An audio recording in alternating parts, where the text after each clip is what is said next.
Milagres atuais. Histórias impressionantes do poder de Deus, escrito por Lauren Wade. Hoje vamos ler o capítulo 13, que diz Desvio Inesperado. Por 38 anos, Léo e Jess Hallowell estiveram a serviço dos habitantes da bacia amazônica no Brasil. Viajaram dirigindo a lancha Luzeiro por mais de 250 mil quilômetros, atendendo às necessidades médicas e espirituais das pessoas que moravam ao longo daquela grande bacia fluvial. No relato a seguir, Léo Hallowell nos conta um dos muitos incidentes que marcaram o caminho da vida do casal. Estávamos em Manaus e precisávamos viajar em nossa lancha missionária para Maués, onde iríamos realizar uma daquelas antigas reuniões campais que duravam 5 dias, na qual estariam presentes cerca de 400 a 500 membros da igreja. No caminho, paramos em um seringal, próximo ao ponto em que o rio Madeira deságua no Amazonas. Ali encontramos inúmeras pessoas doentes, principalmente seringueiros e famílias inteiras.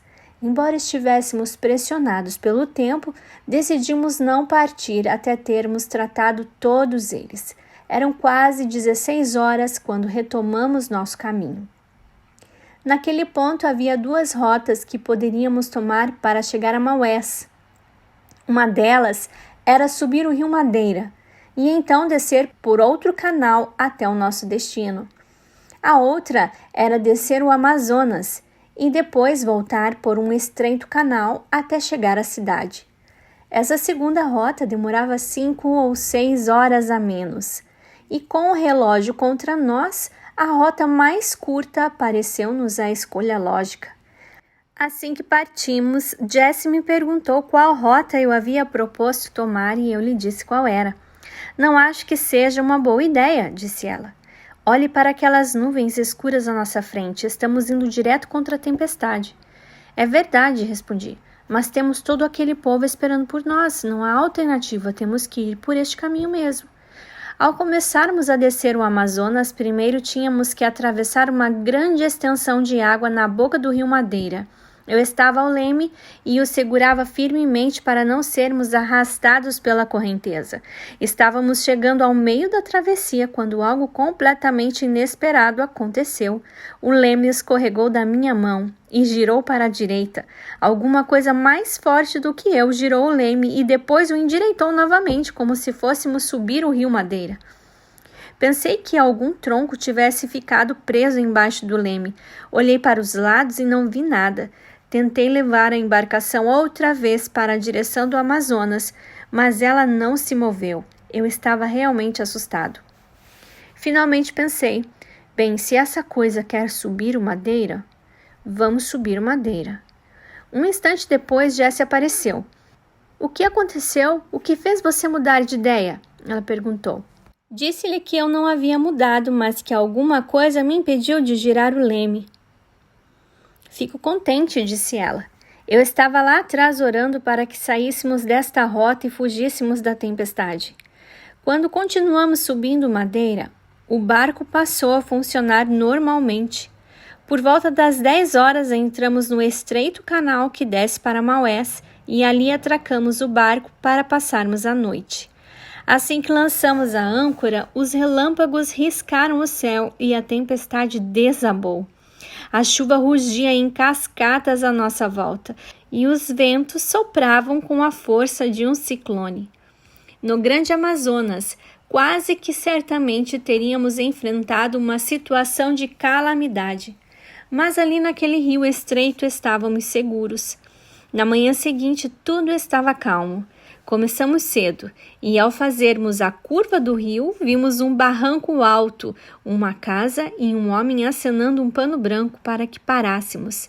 Estendemos a prancha para chegarmos até a praia e o homem nos disse: Desculpem me incomodar vocês, mas minha filha está quase morrendo. Vocês podem vir, por favor, e tentar salvá-la? Quando entramos na casa, ela puxou a esteira pendurada na porta e lá encontramos uma jovem de mais ou menos 19 anos, deitada em uma rede e gemendo de dor. O braço estava envolto em um torniquete improvisado com um pedaço de pano, preso firmemente com um pedaço de pau, e tinha o antebraço quase todo preto.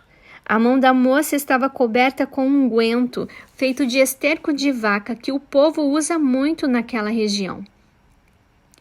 Jessie deu uma olhada no torniquete, tirou seus instrumentos e começou a cortar o nó. O pai reclamou. Não faça isso. Eu coloquei essa tala ontem para não deixar que o sangue envenenado da mão dela passe para o corpo. Jessie não deu atenção a ele, pois estava totalmente concentrada tentando salvar a vida da moça. Aqueceu a água e lavou a mão. Aplicou na jovem uma dose de penicilina e começou a limpar e tirar as camadas daquele curativo imundo. Em seguida, fez um tratamento na mão dela com compressas quentes de sais de Epsom, até que finalmente pudéssemos abrir o ferimento infectado e drenar o pus. Passado algum tempo, a moça parou de gemer. Obviamente, ela já estava se sentindo melhor. Então nos disse: gostaria de contar a vocês o que aconteceu. Ela estava colhendo umas frutas e o espinho de uma das árvores entrou em sua mão. O ferimento infeccionou e pouco a pouco a infecção foi aumentando cada vez mais.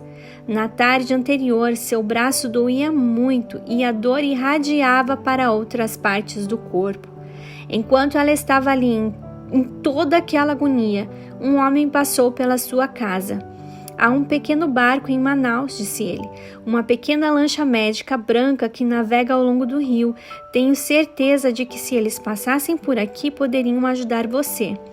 A moça nos disse que após a saída do homem, ela se levantou da rede, ajoelhou-se e orou para que o pequeno barco branco descesse o rio. Então pediu ao pai que fosse até a margem e acenasse com um pedaço de pano se aquela embarcação aparecesse. Perguntei a ela a que horas havia orado. Foi ontem, um pouco depois das 16, respondeu a jovem. E terminamos o capítulo 13. Não precisa dizer mais nada, né? Espero você amanhã com o título de O Dia em que o Céu se Abriu para Mim, capítulo 14. Até lá!